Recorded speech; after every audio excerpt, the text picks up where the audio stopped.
আসেন আমার রাসূলুল্লাহ কি জানালেন সেই বিষয়ে একটু আলোচনা করি। এ যুবকেরা, তরুণেরা, আব্বারা, শুনে খেদান, জেনে খেদান। আমার রাসূলুল্লাহ জানিয়ে দিলে বাবা সাহাবীরা, ময়দানে মাহশরের দিনে, কঠিন মুসিবতের দিনে আমার উম্মাতিরা পানি পিপাসা লেগে যাবে। আসমানের দিকে মুখটা করে প্রত্যেকটা আল্লাহ পাকের বান্দা বান্দিরা উলঙ্গ অবস্থায় থাকবে গো। এ যুবকেরা, তরুণেরা, বাপেরা, শোনো, প্রত্যেকটা নরনারী ময়দানে ধীরে উলঙ্গ অবস্থায় থাকবে।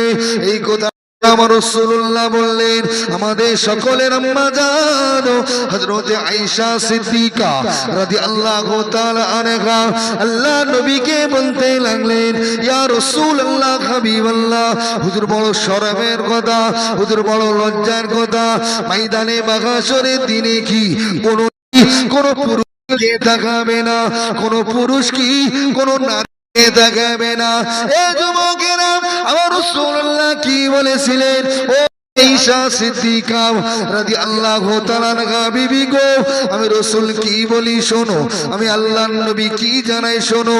ময়দানে মাহশরের দিনে, মুসিবতের দিনেতে কোন নারী কোন পুরুষের দিকে তাকাবে না, কোন পুরুষ কোন দিকে তাকাবে না। ইয়া রাসূলুল্লাহ, হাবিবাল্লাহ, কারণ নারীরা ময়দানে মাহশরের দিনেতে সবাই তো উলঙ্গ থাকবে। আল্লাহ নবী বললেন, আয়েশা, ইয়া রাসূলুল্লাহ, হাবিবাল্লাহ, কেন তারা তাকাবে না?